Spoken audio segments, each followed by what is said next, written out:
Hey, Reid, thanks for joining me. I'd love for you to tell people who you are, what you do, what you have done, and yeah, just tell us a little bit about Yeah, yourself. I'll tell you. First of all, I'm Aaron's friend, so That's that's true. important. Yeah. And, my name is Reid Grevin. I have been involved in music ministry my whole life. The first time I played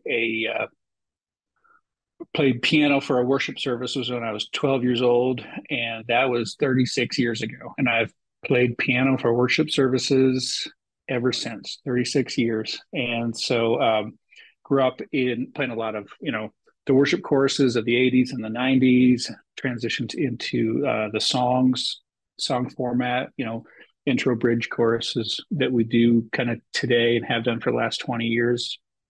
Um, Went to music school in Nashville, born in Canada, raised in Canada, Southern Ontario. Went to Nashville, went to music school there. Married an American, got to stay in America. So been here ever since. That was the late '90s, and then we moved from Nashville to Atlanta. My wife's dad, he worked with Kroger. They were transferred down here to Atlanta in the late '90s. And so we followed them down for Easter, Christmas, and stuff. We became familiar with Metro Atlanta, and they were attending Northpointe. And so we went a few times even before we moved down from Nashville. When my wife graduated school with her education degree, we ended up moving to Metro Atlanta because that's where a job was available for her, and I was available to essentially drive back to Nashville to meet tour buses. Stayed on the road for a good 5 years after college. Played music or did merchandise or road management with a lot of CCM folks around that time, late '90s, early 2000s.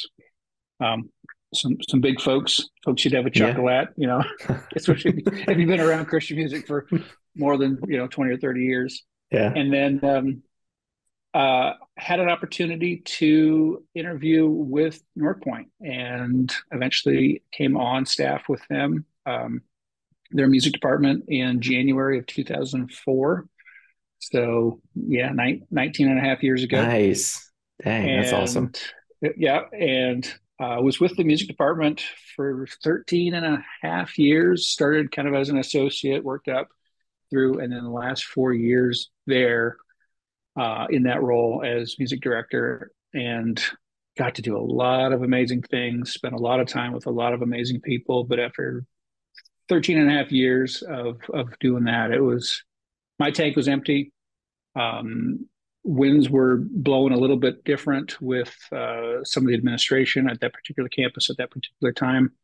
And fortunately, as I was kind of needing a life preserver, one was thrown to me from our friends over in what was then our media department. Now we call it creative services, and they needed somebody with my skills, with music skills, with production skills.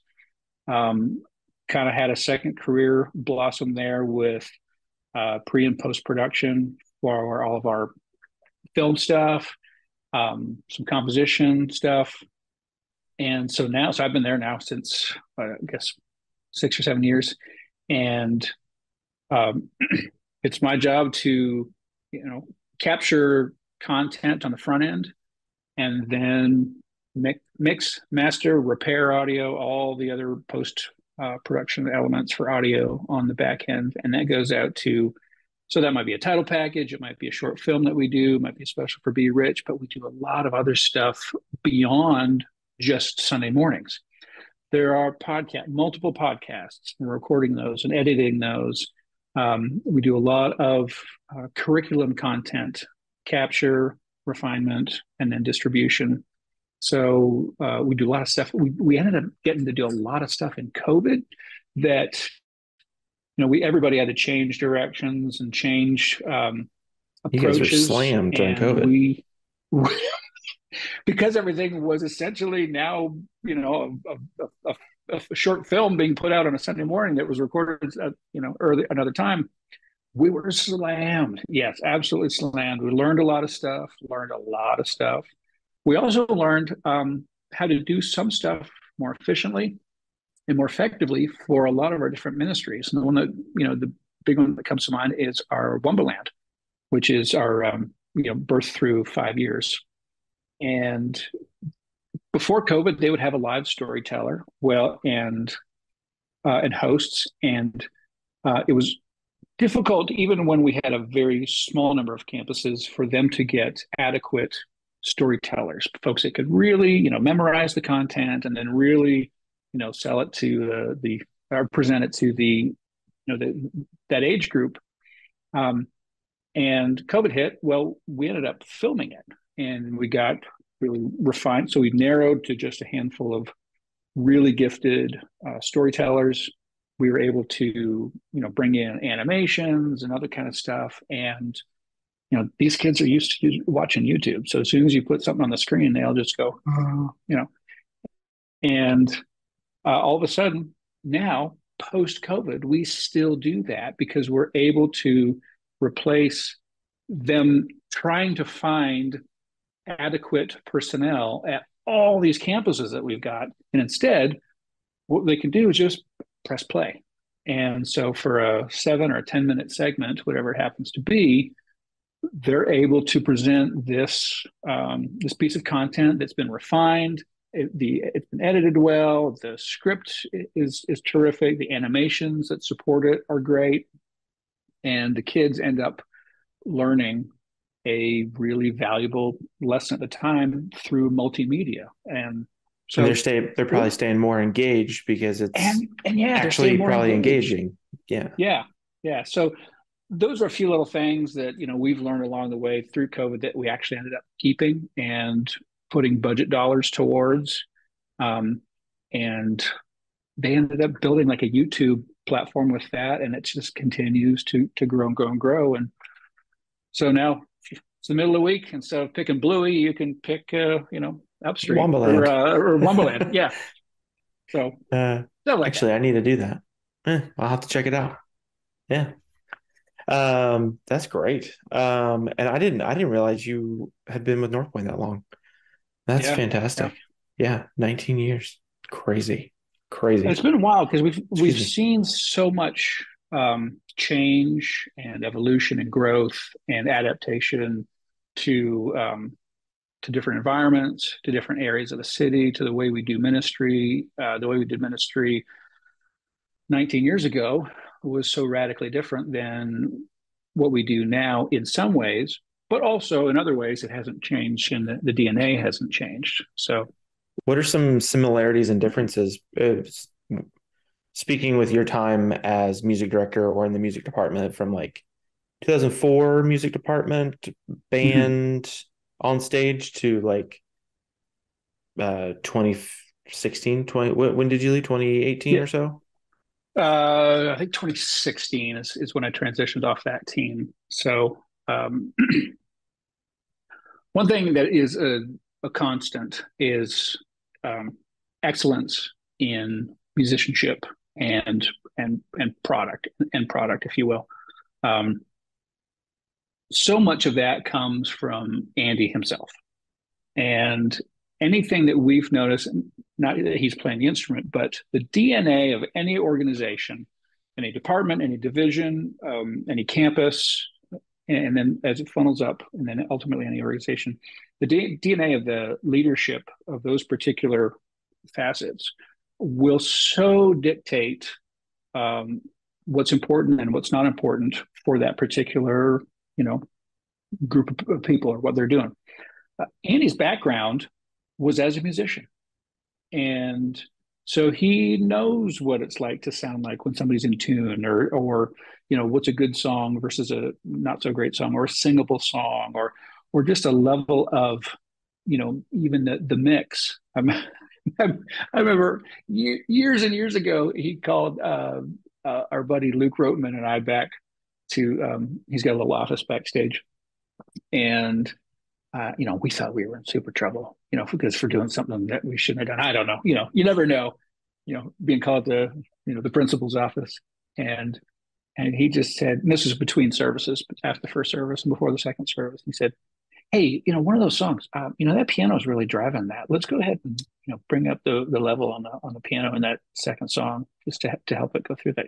I mean, something along the lines of he noticed something in the mix that he felt there was warranted some improvement or change, at least change from what we were doing, and we were like, okay, sounds great, we can do that. So when you've got a leader of the whole organization who that's an area of not only interest but skill, that's going to be a level of importance, and that I think has been a key defining factor in Northpointe being known for its quality of execution of music, and in turn production, and in turn the quality of the service, the content of the service, the flow of the service. um, no one's standing around going, okay, what's next? It's all of those things kind of play together when you have an interest in that area and an expertise in that area. So that has not changed, and that continues to this day. I think what has changed is styles. Styles will change and evolve as music evolves. We're not doing the same songs. The church in general, the Big C church globally, you know, is not doing the same songs in the same way that top 40 radio is not the same as it was 10 years ago, 20 years ago. So that always continues to evolve and always will continue to evolve. Um, every once in a while you might do an older song, throw in a here I am to worship, or some early passion tune. Um, just because you do have, as time goes on, we increase the catalog of which we can draw from for great worship songs. But new songs continue to get written, new styles come in. Um, here's a great example. I know that you're familiar with this just from a production standpoint. We had a piano and a real Hammond B3 organ on the stage for years and years. It's all, I played it all over our first few live albums. Um, it was a staple, probably played half of the songs that we did on the organ. You maybe start out with the soft part on the piano, the intro over there, maybe a little pad up top, string patch, before main stage. We still had to use, the actual sounds from the physical keyboard. And, and here we're playing over here. And then the big, rocking chorus comes. We go over here, and now we're rocking out on the organ. So that was pretty staple of a lot of songs, as it would follow the dynamics of the song. And then probably early teens, in 2010, 2000, certainly by the time we hit 2015, for sure. And maybe even after that, the music would just change. We went into a lot of arpeggiated stuff, or the retro 80s sound came back. We were stylistically, bands like the 1975 were really kind of inspiring a lot of the sonic palette. And so it went pretty hard in that area. And a lot of keyboard players, either if they were younger, they discovered for the first time. If they were a little older like me, they rediscovered the joy of some of the classic 80s synths, the Oberheims, the Prophets, and all the other kind of stuff that made the 80s. And really dove into a lot of that. And there's still some of that elements in some songs. But the B3 was the symbol of a time gone by.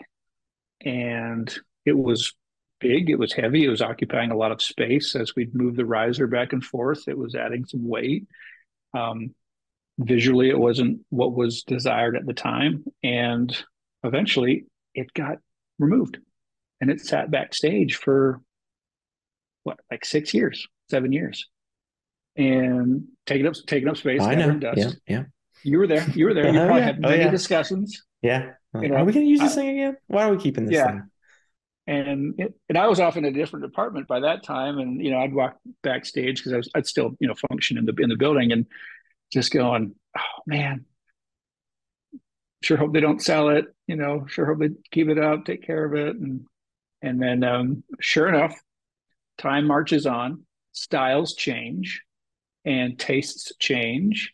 And the next thing you know, over the last couple of years, the pendulum has swung back to this raw, earthy, like who was it? And it was probably Chris Stapleton.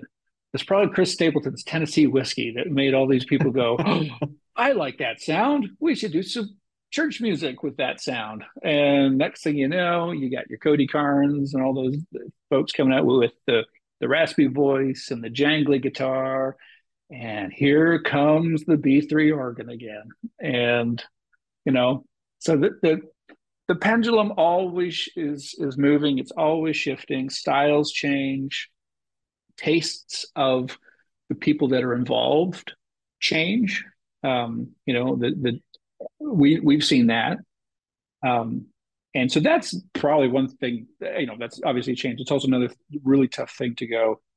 Ooh, we have a brand new person in our department or leading this particular campus or whatever the case is, and their taste and their style is so different than our existing body of personnel or our current capability from personnel either on staff or contractors or the people that are leading worship or whatever the case is. So those are the big pendulum changes that are usually the toughest to navigate. So No, that's great. And I think quickly back to the B3 thing. I just saw Elevations touring with one. yeah, They were showing like the backstage view of the B3 doing its thing, whirling around. And I yeah, was like, oh, that looks very familiar. I yeah. was like, that's Our buddy, crazy. our buddy Yeah. Justin, he's out with Crowder. He out with the B3 there, and Nice. it's Yeah. yeah. Let's make us come There's back. something isn't it crazy how um, the organic stuff, the acoustic guitar, a real piano, or the Hammond organ, Yeah, real. real Yes. drums, uh, even just a kind of a classic guitar sound, not the chorus of the '80s but it's just like that stuff is kind of timeless, um, in and will span generations, I also a lot think more. we may have just hit the synth way too hard. Like it was just like every Christian song was just like that. You start with Yeah. like the whatever. I'm like, is there not a Christian song right now without this? Because Yes. it's every one of them. And Yes. yeah, just, but yeah, I think you're right. Yeah. Just the sort of back to the basics. Like we don't need all this over processed stuff. But who knows? In 5 years, it might be back. Well, again, the pendulum is over Yeah, here, yeah, and sure sure. enough, it'll come back. And Hmm. I sometimes think it's a we live in a crazy time musically that um, is really the most. It's the weirdest menagerie that we've ever had in the history of time. And here's so I'll Just give you an example. like music, all music. All music, and so here's my example. The farther back in time we go, and I'm talking hundreds and hundreds, even thousands of years, the rate of change was incredibly slow. You've got your Benedictine monks for centuries, and then you finally enter um, into Baroque music, and that hangs around for a couple hundred years, and then the pendulum eventually swings over to the classical time, and then you move into the Romantic period, and those three genres essentially span like 300, 400 years, multi-generational. And then you hit the 20th century and things start moving a little quicker. Technology and the radio and people hearing other stuff. Because remember, people didn't get to hear stuff live unless they went to a live performance or they read sheet music and were able to play a piano or in their home, you know, or maybe some guitars, but for most parts, that's how music was heard. And then you get into the 20s, more and more stuff happening, people going out, hearing more live bands, and improvisation starts really, really happening in the 20th century as opposed to written sheet music. So, so instead of everybody going, "Oh, I need a printing press and to read the sheet music," you're getting into, "Oh, we now have this. We're swinging and stuff." That really hits a peak in the 50s with bebop music, jazz, and post-war stuff. And then from about the 50s for the next 10 or 50 years, you almost look like at a decade swing. 50s music is really defined by a sound palette. 60s music, you start with a whole different sound palette as the British invasion happens. And then by the end of that, you're looking at Woodstock and, the Janis Joplins and the Jimi Hendrix and all the stuff coming out of that, the Doors. So you in a matter of 10 years, you've gone from pretty tight, bow ties to psychedelic rock. Then the 70s comes in and you have this whole sweep of yacht rock and other stuff that's happening and other great bands happening. And then the 80s is a complete pendulum shift away from that, with where punk rock takes over, and then the synthesizers. Yeah. And we have a decade of really refined, polished, quantized 80s rock and pop, all that Michael Jackson stuff. And it starts out, it's great, and then it just gets old by the end of the decade. And then by the end of the decade, well, here who comes? Nirvana, which is the antithesis of the previous decade. Huh. Yeah. Interesting. Even Yeah. Jars of Clay coming in with an acoustic guitar and a lo-fi loop. Well, that was the antithesis of all Christian music from the 1980s. So even in our world, Christian world, that happened too.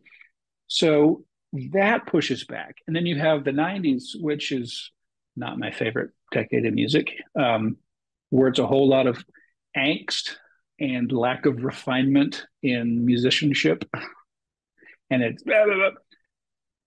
And then the 2000s hits, and you're getting into your boy bands, and you hit that almost like, oh, we need quantized stuff. We need a little form, a little more polish, a little more production value.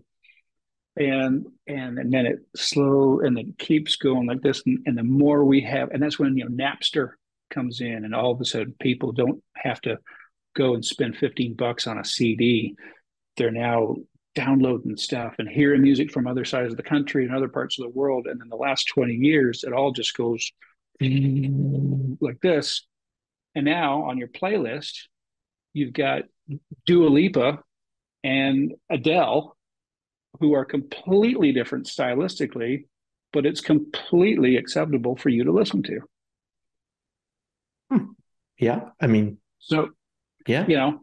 So think about what you're listening to, and your Chris Stapletons. You've got your rock star guy, the guy on YouTube who's like singing out in West Virginia right now, hit number one on iTunes. Well, You yeah, know, he just hit number one on the top Billboard 100. yeah. So again, everybody with a computer making music, with quantizes and working on EQs and waveforms is going, because here's a dude with a resonator and one mic changing the world. So Would you it's say that's it's the the same? That's the same thing that happened with Christian music too. Just the pendulum kept going back and forth, or yeah, I mean, like yeah, worship music right now. Not that it all sounds the same, but it's definitely not the, like you're saying, Dua Lipa versus yeah. Adele. But I don't think Christian music changes as fast because I don't think Christian music is uh, as cutting edge. And this may be, I don't know if anybody's going to find this controversial. I think Christian music is and almost has always been reactionary. Yes, I've felt that too. 100%, 100%. Yep. So, so if something is hitting in culture, well, give it a few weeks, we'll be doing something similar in church. Yeah. Yeah, And yeah, it's bugged me, but then what are you gonna do? I don't write the music. I can't write the music. So, yeah, it's it's tough. And here's where it all kind of boils down to, where you're never going to satisfy everybody in your audience. We're inviting, just think about it for a minute. You are a fan of an artist. You're a fan of the artist, and maybe your friend is not. No big deal. You go to that person's concert because you like that person's music, and your friend is not, but you're still friends. And then all of a sudden you say, "Oh, let's go worship our God together at this church," and they're going to do music that you might like and your friend does not.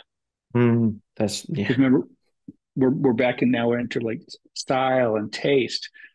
And so we, and then terrestrial Christian radio is a whole other element. We'll talk about in a second, where you're now having to essentially eh, appease the lowest common denominator.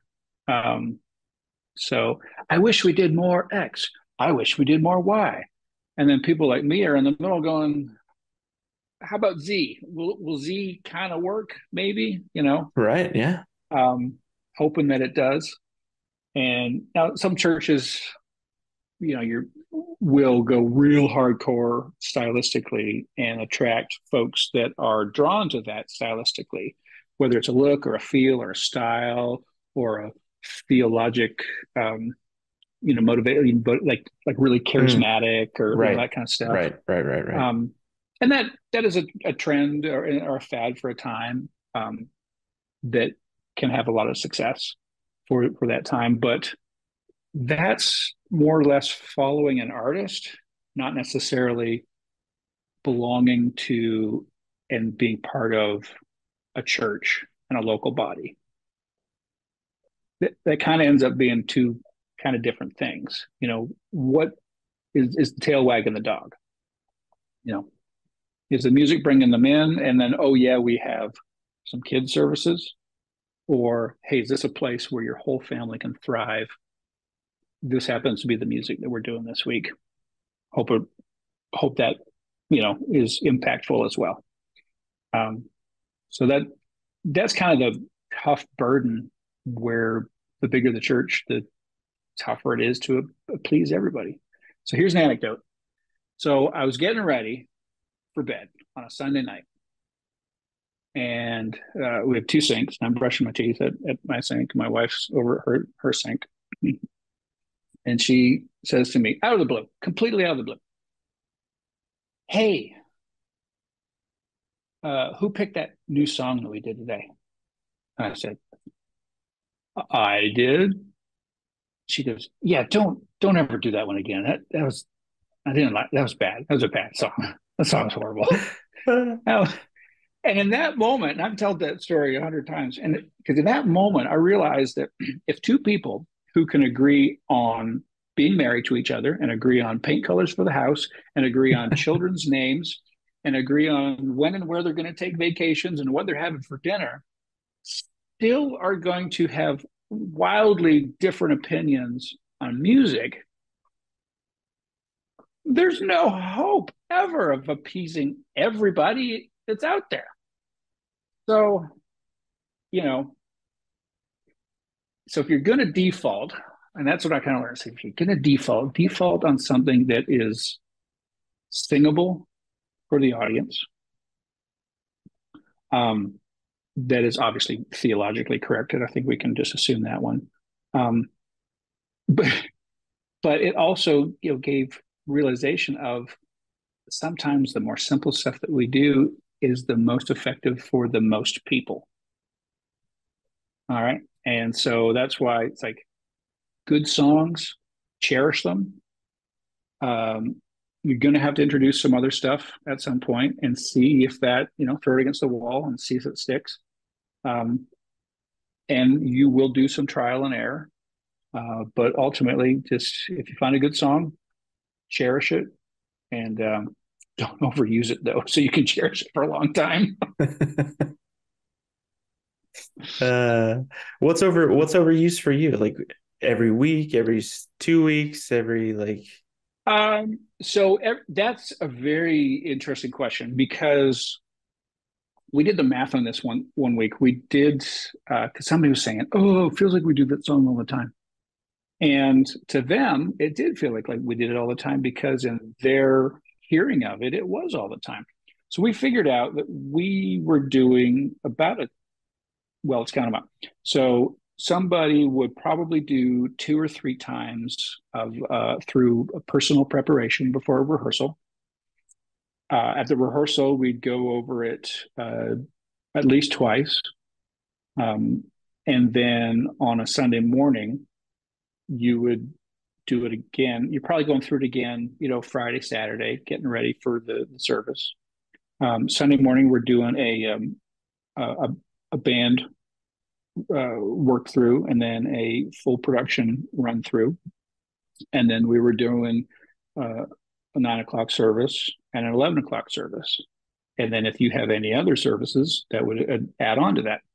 So already you're at 9 to 1.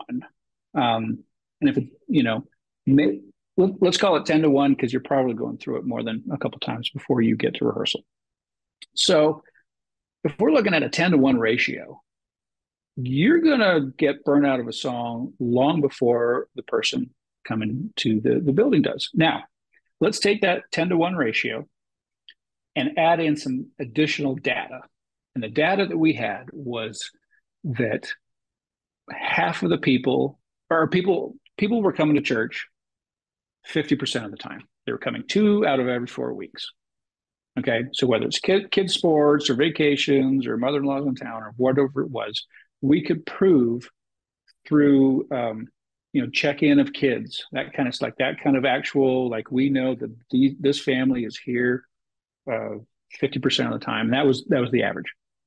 So if you say we've got folks coming an average of twice a month, well, guess what? If you did that song, they didn't even get to hear that. That was 10 times of you doing it without them hearing it. So the ratio now between production or musician to attendee is almost 20 to 1. So you end up going, man, no wonder they're just staring at the screens. They don't know the content. Yeah, I've production. We don't feel it as much, as because we're not doing the personal prep, not Yeah. always at midweek rehearsal. So we're really only hearing it Sundays. And if you're prepping lyrics or something, you're listening to it again. But yeah, that's crazy. 20, Yeah. yeah. So imagine if you're if Dang. just production. Imagine if you're just production and you're hearing the band run through, the full production run through, and 2 services. So that's a 4 to 1 ratio. Excuse me. And then so the people coming, that's a 8 to 1 ratio. So, and then the fewer songs that you do, uh, the more importance they've got to have, because it's this is we're hanging our hat on a smaller amount of content. Um, but then if you miss a week, you miss that song, and then if you come back the next week, it's like, hey, why are we doing all new songs? Oh no, we did that one last Yeah. week. That's Right. so we're still learning that one. So it's tough. There's no perfect. That's it. There's probably not a right answer. There's not a right answer because even if you did a big old spreadsheet and you said, okay, here's where we have um, all of our current, A songs or number one songs, and then a secondary ring and a tertiary ring. And we have all this, and then we want to create flow with song keys, and we want to create flow with song themes, and we think we have all this, thing perfect when we're lining it up. Huh. Well, now we got to make sure that we've got the right leaders to be able to do this justice, to do this song justice. Um, do we have the right leaders that are going to be able to do this song? Do you have two wonderful balladeers and you're trying to do a pep, hype, up tempo song? Well, that ain't going to work. Or conversely, are you trying to do a ballad with the hype pep up guy who doesn't actually really have that great a vocal range? So you're looking at so many factors. You're looking at style. You're looking at taste of the people that are making decisions. You have the personnel that are having to execute the material, aka the band, worship leaders. Create a flow from key to key that makes sense, where the singers and the audience, it's going to work for them. Um, I'll balance that with, oh, have we overdone this? Have we underdone it? We want to do this. We want to do that.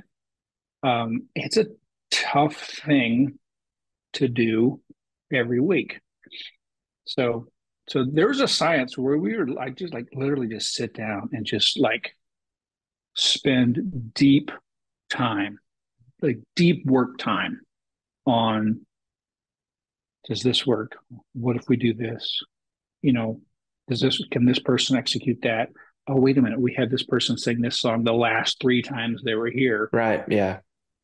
And so you want to avoid them from feeling like, oh, this is my token song. I do this song. But no, you're a valued worship leader. You can lead, just about anything, or just happens to be that, so you're balancing egos, and at that point it's this giant balance between, you know, all those other factors. Ego, gosh, that's a whole other, crazy thing. Why is she leading two songs and I'm only leading one? And all the other stuff that goes with it. So I'm convinced that the music director at a church has the hardest job, because if a lead pastor isn't doing his job very well, people just leave and go to a different church. You never really hear about it.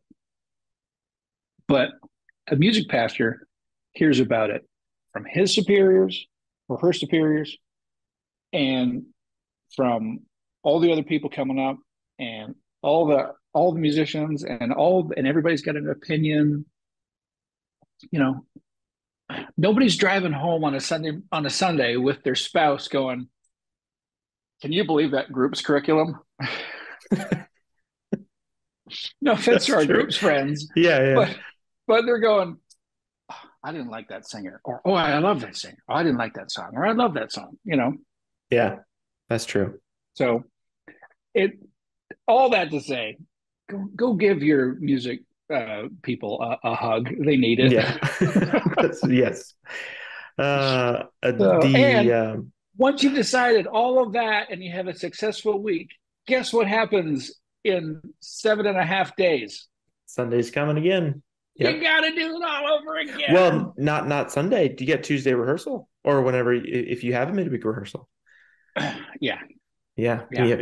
It's quicker. Yeah. It's relentless. It's relentless. And the weeks just become a haze, and the months just become a haze, and the years just become a haze. Um, yeah. So it's tough. It's a tough gig. I'd love to hear like your thoughts on so the production and band relationship on like a Sunday Mm-hmm. morning.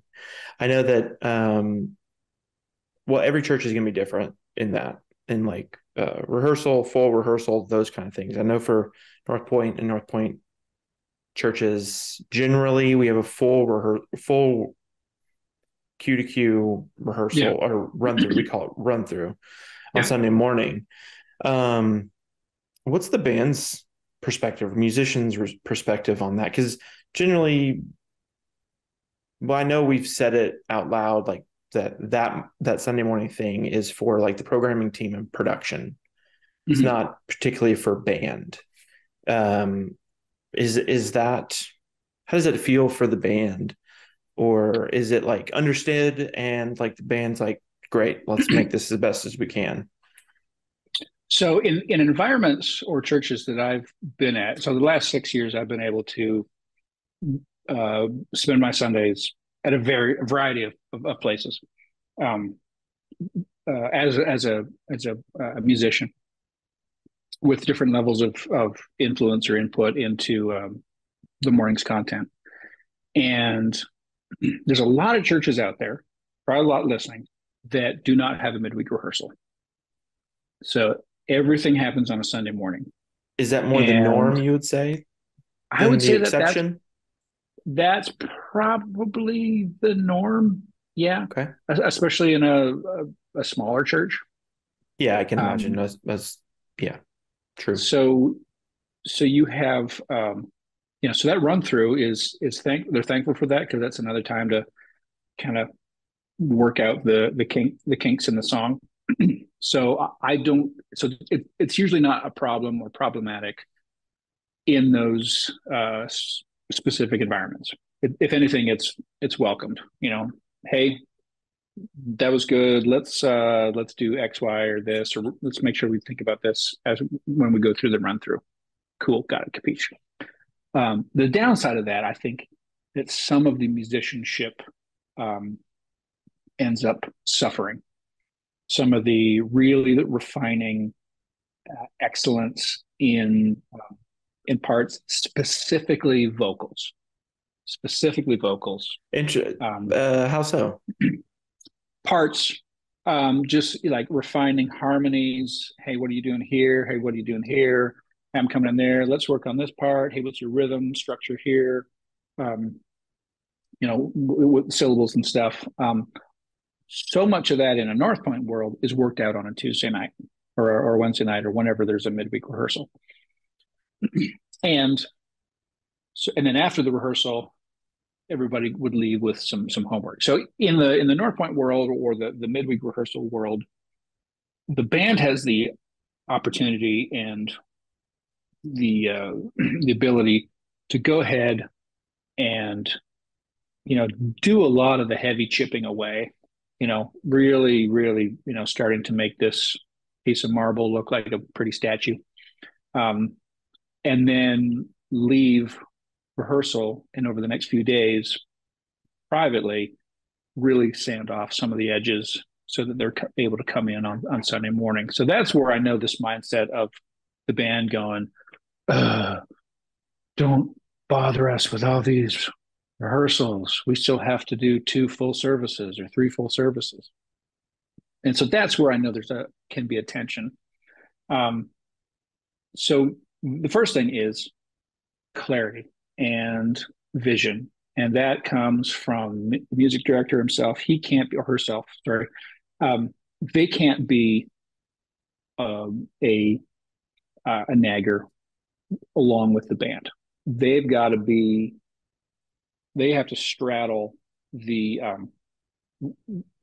the giant chasm between the band, what's best for them, what's going to keep them motivated, what's going to keep them at their best, yet also all that same thing for production. And so you've kind of got to be a yes, I understand how this is confusing or frustrating for you, but here's why. Here's why. Here's why. Here's why. Here's why. And you'll sound like a broken record. Um, but again, most places don't have the exact same personnel every week. Um, so it's going to be new information for them. And when that folks do come back in a couple of weeks or 3 weeks, it's a reminder for them. So it's a hey guys, I know this is going to be tough. So let's pace ourselves. Here's a couple of things that are non-negotiables, though. We need to make sure that we're not goofing around, that we're playing the legit arrangements, um, so that we can make sure that whoever's doing pro presenter is has a rehearsal and is making sure because they're there to set you up for your success. Um, camera shots, all the stuff that's important. Hey, remember, there's so many people that are getting to enjoy you or you're ministering to that aren't going to be in the room because they live in a different country or they're just not be able to hear today. So we want to make sure that our camera shots are terrific. And this is why we do it, is that so that you can have ministry and impact on folks that aren't here. And then, you know, hey, vocals, I know it's going to be a bother, but let's go ahead and make sure that we're singing full voice so that we can make sure that the front of house gets what they need to make sure that they're mixing at the best of their ability. Again, so that you can come across the best, so that you can minister the best and you can put your best foot forward. So those are the kind of things where you just kind of end up needing to be that inspiration and that reminder and the hey, I know, but here's why. Here's why. Yeah, that's great. Um, Now, conversely, you know, I would stand in some of those situations and go, okay, here's a few things that are superfluous that we don't need to do, that is really not helping anybody, or that could be done at a different time in a different manner without taxing the band and specifically the singers. Um, let's make sure that the pro presenter person has a recording of the rehearsal from midweek, and let's cast vision to them, just like we cast all that vision to the band. We need to cast vision to the video director, the pro presenter person, about spending some private practice and rehearsal time on their own so that they're not coming in cold on a Sunday morning. Because it's tough enough to do a full song run through and then a full production run through. We don't want to have to go back and do something a third time, you know. So those kind of elements definitely help. Well, and just having the midweek rehearsal period, I mean, I'm a fan. It helps with all aspects of programming the service. Like, hey, that worked, that didn't work, that's not really going to Oh fit. yeah. Oh yeah. To making sure the lyrics are good. To, if you have the ability to virtual sound check it from the house, you can have a mix dialed in, 70, 85%. And then Yeah. Sunday morning, you're fine tuning that kind of thing. Um, Absolutely. And but from a I know that creative that's not standpoint, going to be for everybody. But yeah, from a creative standpoint, there were a lot of times where we would have to send out an email after rehearsal going, "Hey, based on yesterday's rehearsal, we're either gonna refine these few things, or we're gonna drop something, or we're just gonna go in a different direction." Now, it was very rare that we would do anything that was a radical change, like drop a song or change a song. Hopefully, we've done all of our due diligence long before rehearsal, but we might tweak an arrangement. We may, uh, you know, one of the things I always realize is like, hey, you know what? On paper, that sounded pretty good, but now that we've gone through it, we need to let's do a couple of things. So here's an example. Hey, these are two great songs. Um, but when these two songs are back to back, it's literally just 10 straight minutes of 98 decibels pounding at the audience with no break and no breather. And we need to change that. So maybe we do a change a verse to a different form of instrumentation or something to kind of, do that. Now, hopefully, if we've spent good deep time on the front end, we see those red flags coming before we get there. You know, so for if that means sitting down and okay, here's the three songs that we have an idea of doing. Let's go ahead and just let's listen through these. Let's go ahead and listen through these. Yeah, that works. How about this? Yeah, that works. How about this? Ooh, here's a red flag here. Ooh, let's make sure that we do, really strip down this verse and first chorus so that this can be our chance to have a breather, sonic breather, really let the audience sing, hear themselves sing, because when an audience hears themselves sing, they participate so much more. And that's really, I think, the best thing that you can do for a to turn a service into participatory, into observatory to participatory, is having those familiar sections like a down chorus or something like that, where the band really backs off, the audience really gets to hear themselves sing, and we become a big unified choir. Um, so purposely building those into sets, where can we make sure that we have that?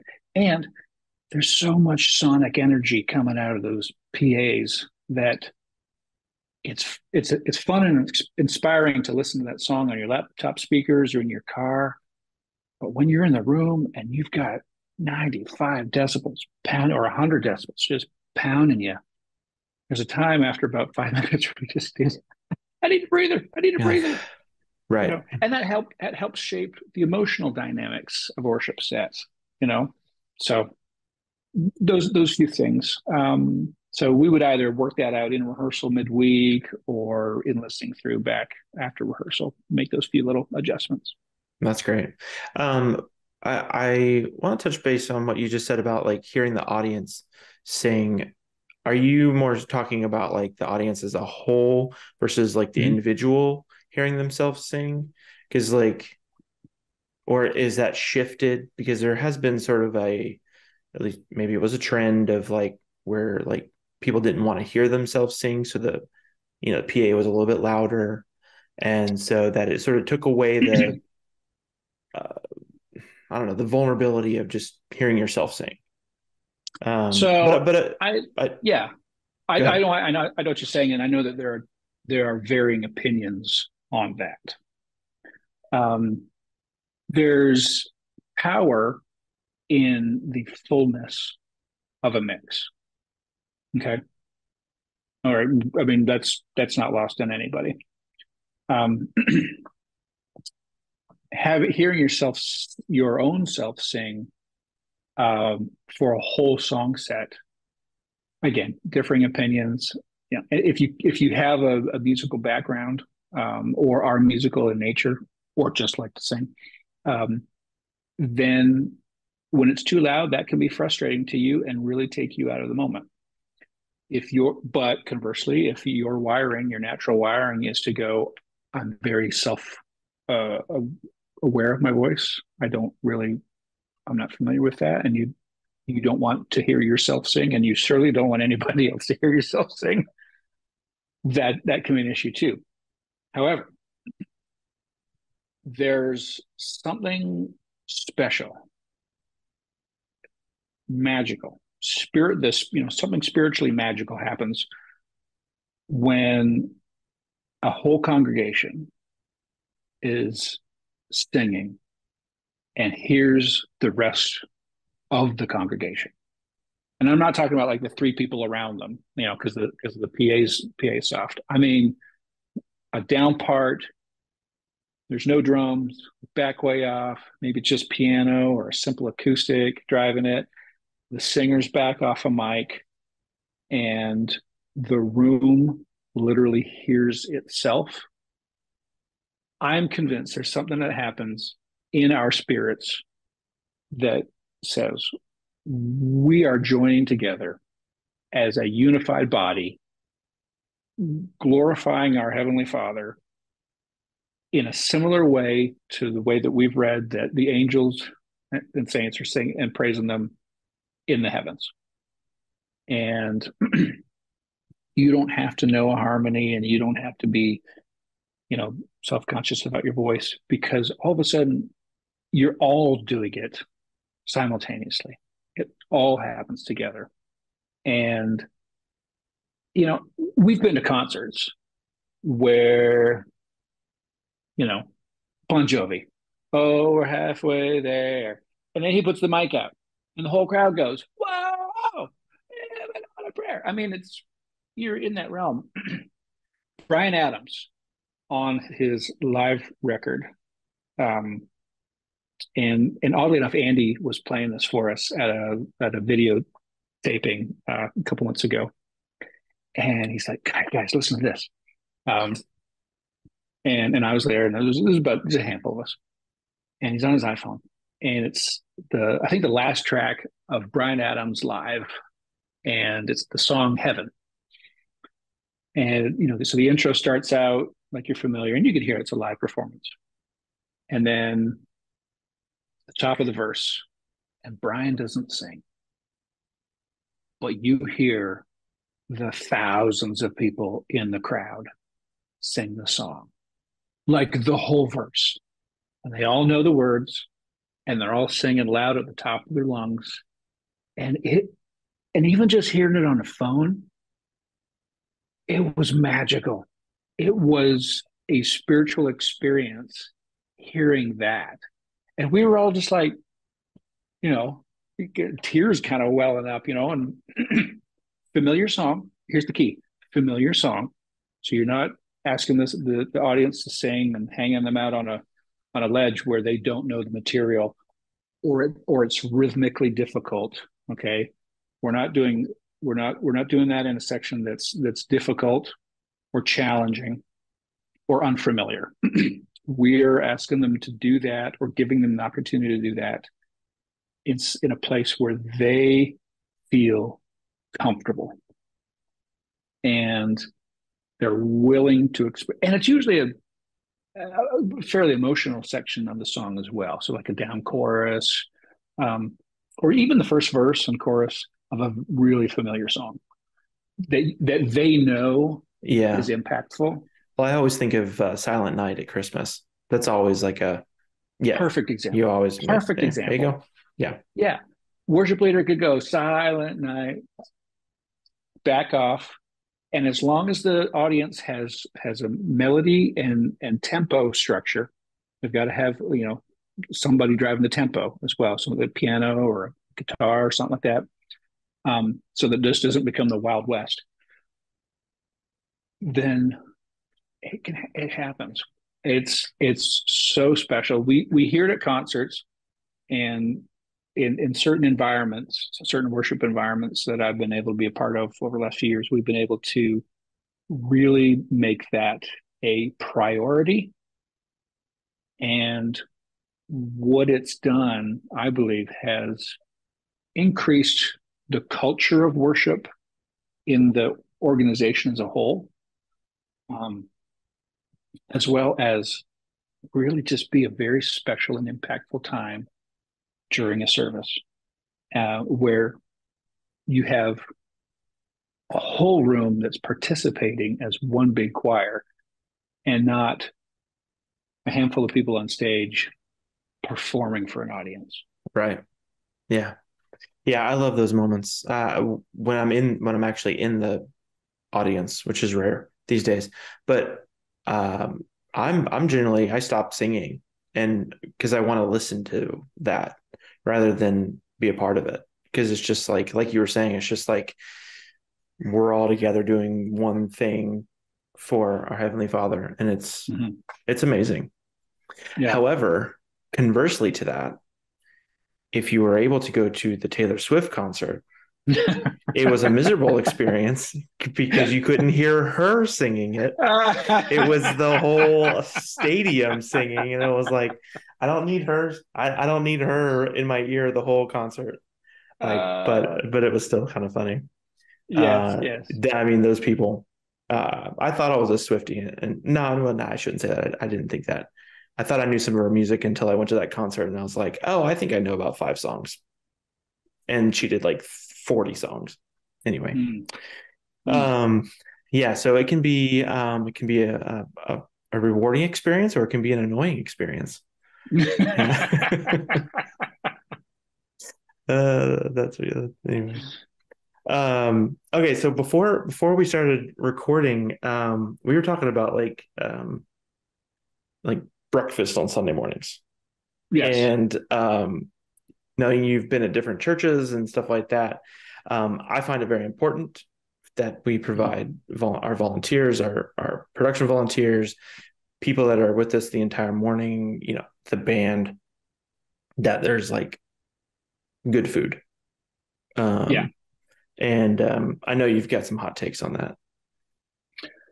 So one of the things that in the early days of Northpointe, we had a lot of before you could make a living as a professional worship musician.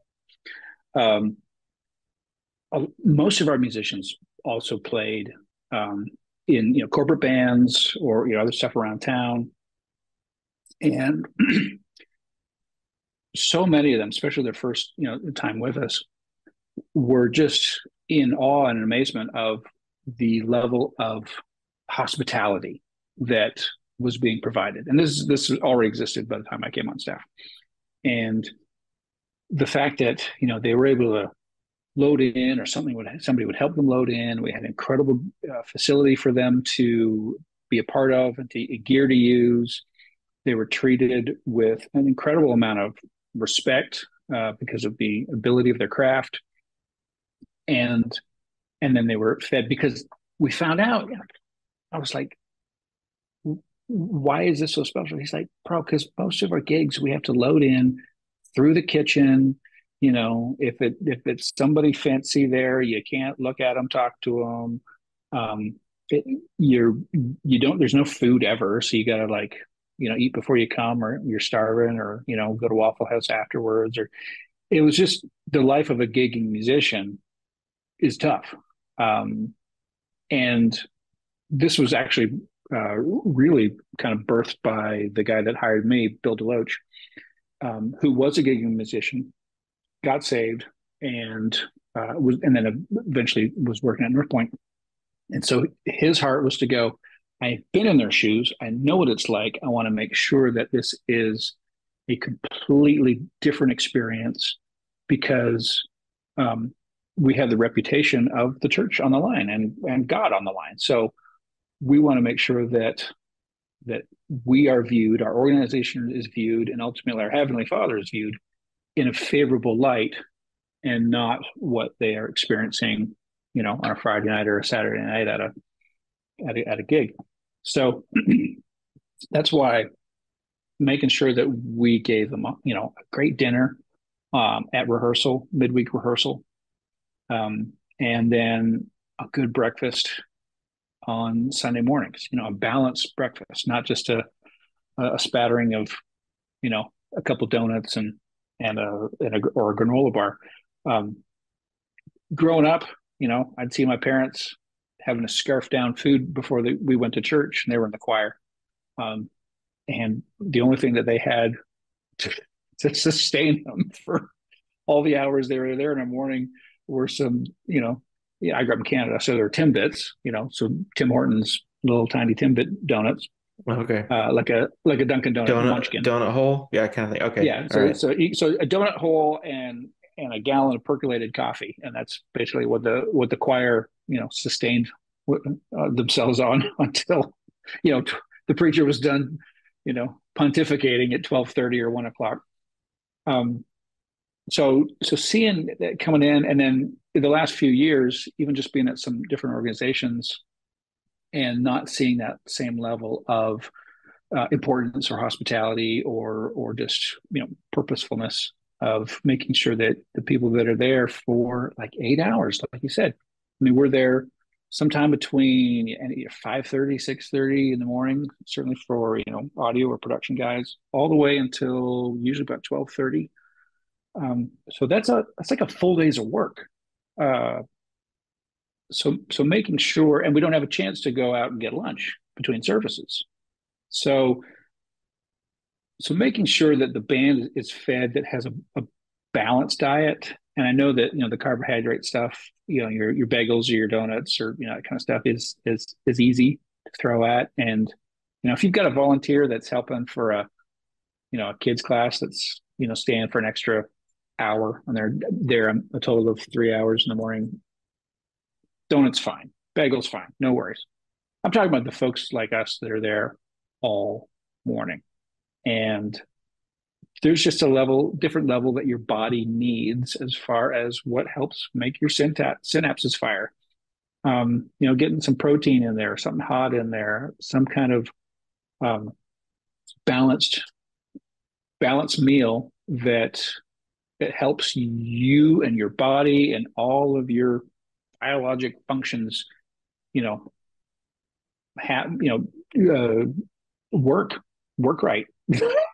So, you know, it's good fuel in so that you can go on stage or to your production position and do your best.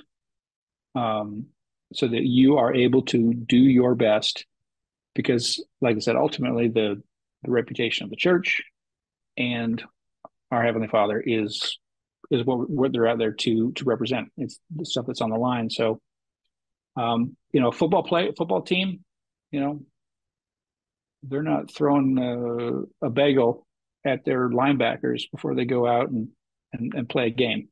So so that's kind of the thing. It's like, so if you're gonna sacrifice on your budget somewhere, do it in your realm of hospitality. It may seem like it's not a big deal or it's not important, but I promise you it is. I promise you it is. It makes a difference. And it helps set a almost a reputation for your organization for the people that are participating. Well, even like So your volunteer reputation, like yeah, within the church, like, hey, production or, main service, like we got full breakfast. yeah, You should come over here and serve with us. Like if you're looking to recruit, that might be a little bit of a incentive to yeah. do that. But yes, I They see what you mean.